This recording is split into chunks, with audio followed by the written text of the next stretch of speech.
نحمده ونستعينه ونستغفره ونؤمن به ونتوكل عليه ونعوذ بالله من شرور أنفسنا ومن سيئات أعمالنا من يهده الله فلا مضل له ومن يضلل فلا هادي له وأشهد أن محمدا عبده ورسوله. 49ویں کی حدیث نمبر 19 ہے. تقدیر اور توکل کے بارے میں بڑی جامع حدیث ہے. آج اس حدیث کو لیتے ہیں. سیدنا ابو العباس عبداللہ بن عباس رضی اللہ عنہما سے روایت ہے کہ ایک روز میں نبی اکرم صلی اللہ علیہ وسلم کے پیچھے تھا تو آپ نے فرمایا، اے لڑکے، میں تجھے چند باتیں بتاتا ہوں، تو اللہ کی حفاظت کر، وہ تیری حفاظت کرے گا. تو اللہ کے احکام کی حفاظت کر، تو اسے اپنے سامنے پائے گا. جب تو سوال کرے تو اللہ ہی سے کرے، جب تو مدد کرے مانگ تو اللہ ہی سے مانگ. یاد رکھ، ساری دنیا جمع ہو کر تجھے فائدہ پہنچانا چاہے تو وہ تجھے کسی بات کا فائدہ اور نفع نہیں دے سکتی سوائے اس کے جو اللہ نے تیرے لیے مقدر کر رکھا ہے. اور اگر سارے لوگ مل کر تجھے نقصان پہنچانا چاہیں تو وہ تیرا کچھ بھی نہیں بگاڑ سکتے سوائے اس نقصان کے جو اللہ نے تیرے لیے مقدر کر رکھا ہے. قلم اٹھا لیے گئے ہیں اور صحیفے خشک ہو گئے ہیں. ترمذی نے اس حدیث کو حسن صحیح کہا ہے. ترمذی کے علاوہ دوسری روایات میں یہ باتیں اور بڑھائے ہیں کہ تو اللہ کی احکام کی حفاظت کر، تو اسے اپنے سامنے پائے گا. تو خوشحالی میں اس کی طرف رجوع کر، وہ تنگ دستی میں تیری مدد کرے گا. اور یاد رکھ، جو چیز تمہیں نہیں ملی وہ تمہیں مل ہی نہیں سکتی تھی، اور جو کچھ تجھے مل گیا اس سے تو محروم نہیں رہ سکتا تھا. یاد رکھ، اللہ کی مدد صبر سے ساتھ ہے. تکالیف و مصائب کے بعد کشادگی اور فراخی ہے، اور تنگی کے بعد آسانی ہے. یہ حدیث حضرت محمد صلی اللہ علیہ وسلم نے اپنے چچا زاد بھائی ابو العباس یعنی عبداللہ بن عباس کو یہ نصیحتیں فرمائی تھی. یہ وصیتیں تمام مسلمانوں کو ہدایت دی گئی ہیں، اور یہ ہدایات بڑی جامع ہیں. ان پر عمل کرنے کی صورت میں ایک مسلمان کا ایمان تکمیل پذیر ہوتا ہے. پہلی نصیحت جو کہا گیا کہ کہتے ہیں کہ اے لڑکے، تو اللہ کے احکام کی حفاظت کر، اللہ تیری نگہبانی کرے گا.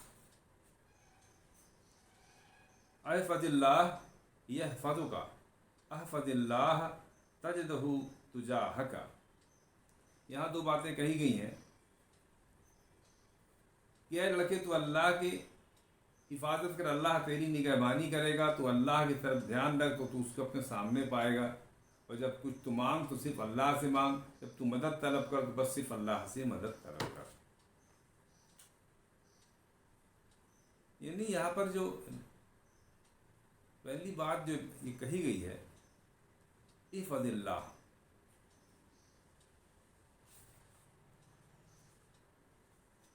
اس سوال حفاظت کرنا جو تشریح اس کی ہے کہ اللہ کی حفاظت کر. اللہ کو یاد رکھنے سے مراد یہ ہے کہ اس کی مقرر کردہ حدود اور اس کی اوامر اور اس کے نواہی کا ہر وقت پوری طرح خیال رکھے، خود بھی ان سے بچنے کی کوشش کرے اور دوسروں کو بھی اس کی تلقین کرے. اور اللہ کی حفاظت کا مطلب یہ ہے کہ ویسے بندے کے دنیاوی مصائب سے بچائے گا، ان سے بچنے کا راستہ بتائے گا، اور قیامت کے روز جہنم کی آگ سے محفوظ رکھے گا. یہ ہے کہ اللہ کی حفاظت کر، وہ تیری حفاظت کرے گا. اگر تو اللہ کے احکام کی حفاظت کرے گا تو اسے اپنے سامنے پائے گا.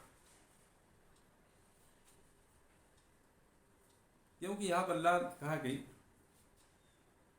تو اللہ کو اگر تم اللہ کے احکامات کی حفاظت کرو گے، اس کے احکام کی اطاعت کرتے رہو گے، تو تو کہا جا رہا ہے کہ تم اللہ تعالیٰ کو اپنے سامنے پاؤ گے. کیسے؟ یعنی جب تک تم اللہ کے احکام کی حفاظت کرو گے اللہ تمہاری حفاظت کرے گا، اس کی رحمت ہر وقت شامل حال ہوگی.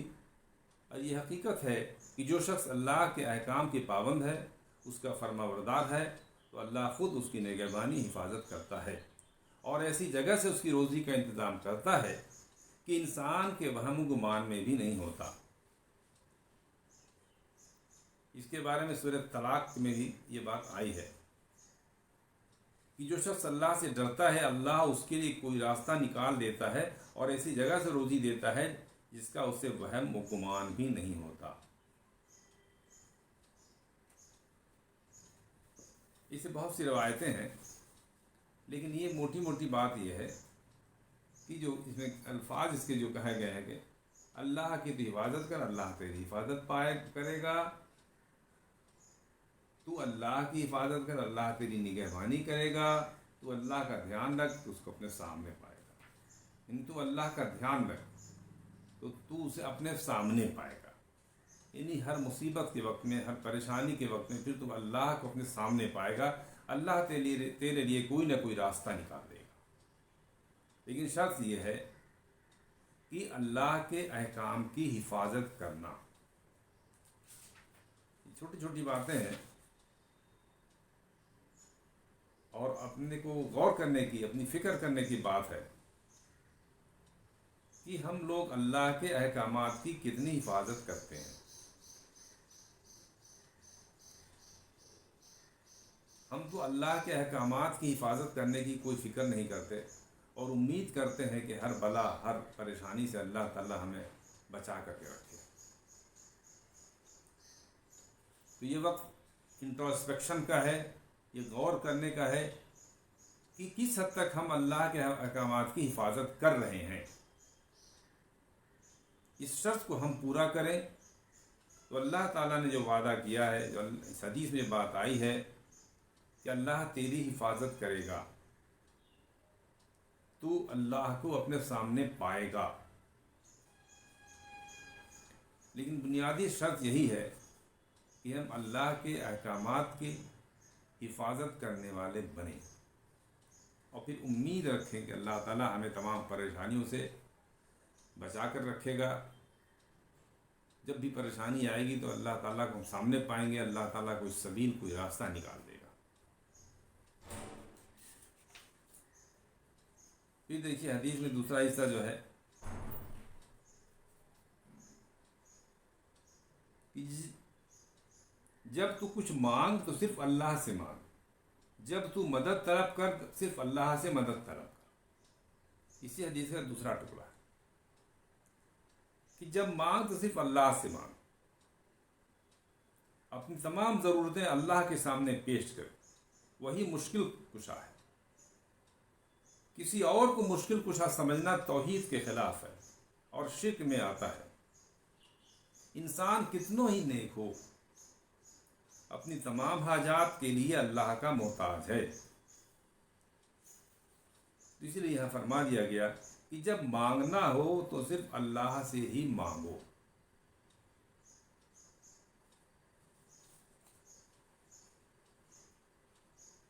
انبیاء کرام کا اس اسوہ بھی یہی ہے، انہوں نے اپنی ہر ضرورت کے لیے اللہ سے ہی درخواست کی.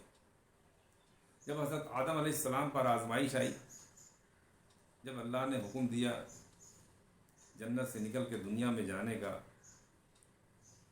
تب اللہ تعالیٰ نے حضرت آدم کو خود دعا سکھائی.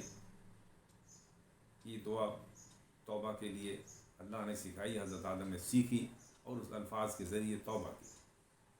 ربنا ظلمنا انفسنا وان لم تغفر لنا وترحمنا لنكونن من الخاسرین.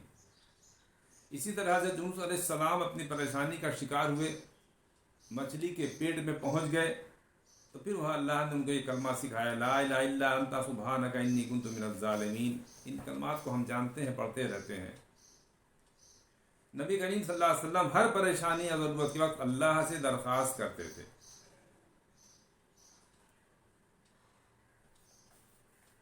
اسی لیے اس حدیث میں بار بار کہا جا رہا ہے کہ جب مانگ تو صرف اللہ سے مانگ. وَإِذَا استعانت فاستعن باللہ، جب مدد مانگ تو صرف اللہ سے مانگ۔ یہ باتیں ہم غور کریں تو ہم اپنی نمازوں میں بھی کہتے ہیں ایاک نعبد و ایاک نستعین، کہ اللہ ہم صرف تجھ سے ہی مدد مانگتے ہیں، یا اللہ ہم صرف تیری ہی عبادت کرتے ہیں۔ یہ بار بار کہنے کے باوجود بھی ہم مشکل کشا حاجت روا اللہ کے علاوہ بھی کسی دوسرے کو بھی سمجھتے ہیں، لوگوں کے دروں پر جاتے ہیں، ان کی درگاہوں پر جاتے ہیں۔ تو بار بار اللہ تعالیٰ یہ کہہ رہا ہے کہ جب مدد مانگ تو صرف اللہ سے مانگ۔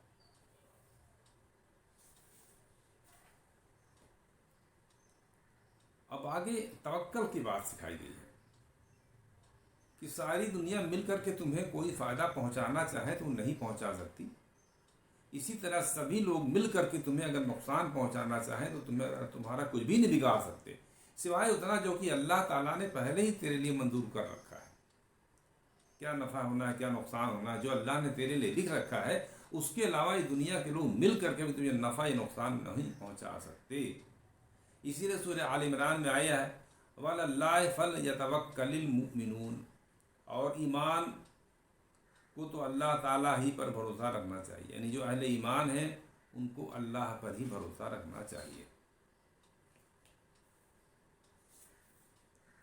اور پھر سورہ طلاق میں آیا ہے وَمَن يَتَوَكَّلْ عَلَى اللَّهِ فَهُوَ حَسْبُهُ، اور جو اللہ پر توکل کرے تو اللہ اس کے لیے کافی ہے۔ ایک حدیث میں نے حضور صلی اللہ علیہ وسلم فرمایا کہ اللہ پر بھروسہ رکھ جیسا کہ اس پر بھروسہ رکھنے کا حق ہے، تو وہ تمہیں پرندوں کی طرح روزی دے گا۔ وہ صبح کو خالی پیٹ گھونسلوں سے نکلتے ہیں اور شام کو پیٹ بھر کر کے واپس لوٹتے ہیں۔ یہ حدیث ہے سنن ابن ماجہ۔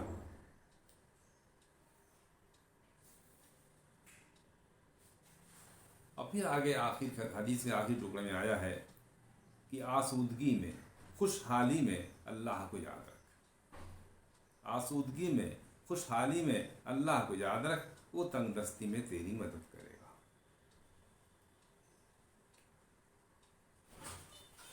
یعنی یہ بہت انسان کا امتحان ہے کہ انسان جب آسودہ حال ہوتا ہے، جب خوشحال ہوتا ہے، تو پھر وہ اللہ کی یاد سے غافل ہونے لگتا ہے۔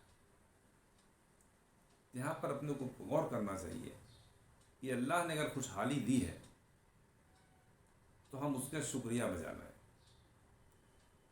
اور خوشحالی کے دنوں میں اللہ کو یاد رکھ، تب وہ تنگ دستی کی حالت میں تیری مدد کرے گا۔ پھر آخر فرمایا یاد رکھ تم جس چیز سے محروم ہو وہ تمہاری قسمت میں نہیں تھی، اور جو تمہیں مل گئی ہے وہ مل کر رہنی تھی، کیونکہ اللہ تعالیٰ کے فیصلے ہیں جو بہرحال پورے ہو کر رہتے ہیں۔ یہ انسان کا تقدیر پر ایمان ہے۔ آخر میں رسول اللہ صلی اللہ علیہ وسلم نے صبر کی اہمیت بتائی ہے کہ اللہ تعالیٰ کی مدد صبر سے وابستہ ہے۔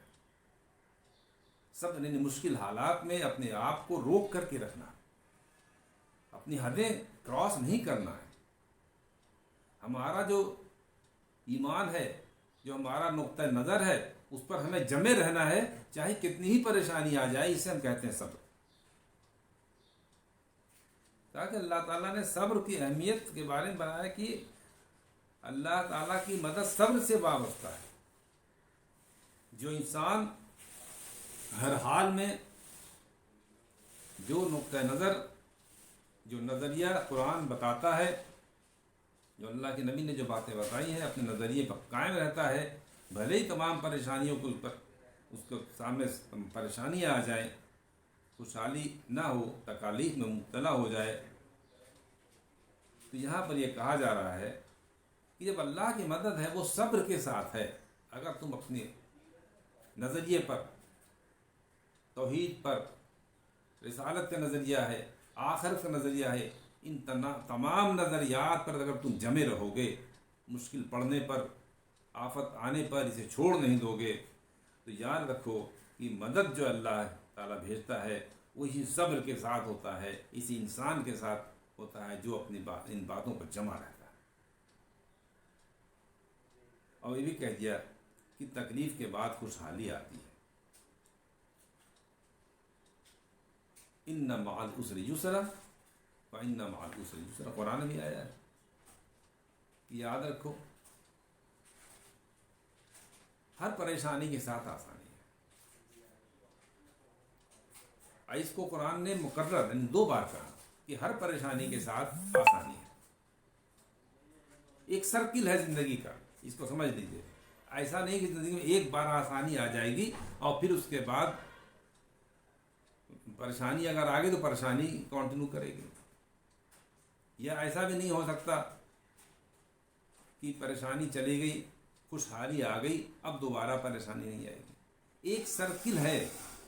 جب قرآن یہ کہتا ہے کہ ہر پریشانی کے ساتھ آسانی ہے، ہر پریشانی کے ساتھ آسانی، تو زندگی کا یہ ایک اصول ہے کہ آج پریشانی ہے تو کل آسانی ہوگی، اور اگر آج آسانی ہے تو کل پریشانی بھی آ سکتی ہے.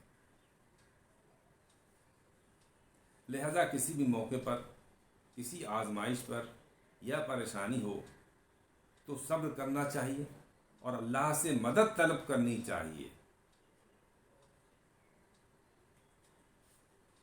یہ حدیث بنیادی طور پر ہمارے عقیدے کے بارے میں بتاتی ہے کہ ایک مسلمان کا عقیدہ کیا ہونا چاہیے. ایک کنسپٹ ہے تو ہمیں اپنے مذہب کے بارے میں معلوم ہونا چاہیے، ہمارا کنسپٹ کلیئر ہونا چاہیے، اور ہمیں اپنے بارے میں غور کرتے رہنا چاہیے کہ کیا ہم اللہ کے احکامات کی حفاظت کر رہے ہیں کہ نہیں کر رہے ہیں. اور آخر میں جو بات آئی ہے کہ ساری دنیا مل کر بھی تجھے نفع نقصان نہیں پہنچا سکتے. اور اگر کوئی پریشانی آتی ہے تو گھبرانا نہیں چاہیے، اپنے نظریے پر جمے رہنا چاہیے، اللہ سے مدد مانگنا چاہیے، اور یہ یقین رکھنا چاہیے کہ آج پریشانی ہے تو آسانی بھی آئے گی. تو یہ پورا یہ حدیث نمبر 19 49ویں کی ہے، یہ تقدیر اور انسان کو توکل سکھاتی ہے کہ ہمیں اپنی زندگی کیسے گزارنی ہے. امید ہے کہ یہ حدیث کی چند کلمات آپ کے سمجھ میں آئے ہوں گے، جو ہمیں غور کرنے پر مجبور کریں گے کہ واقعی کیا ہم اس میں جو اصول دیے گئے ہیں اس پر سچے پکے اترتے ہیں کہ نہیں. اللہ تعالی ہم سب کو دین کی باتوں پر عمل کرنے کی، اللہ کے احکامات کی حفاظت کرنے کی، اللہ پر بھروسہ کرنے کی اللہ توفیق عطا فرمائے. اللہ اس میں ہماری مدد عطا فرمائے. سبحان اللہ بحمدہ، سبحانک اللہم وبحمدک، اشہد ان لا الہ الا انت استغفرک. سبحان ربک رب العزۃ عما یصفون وسلام علی المرسلین والحمد للہ رب العالمین.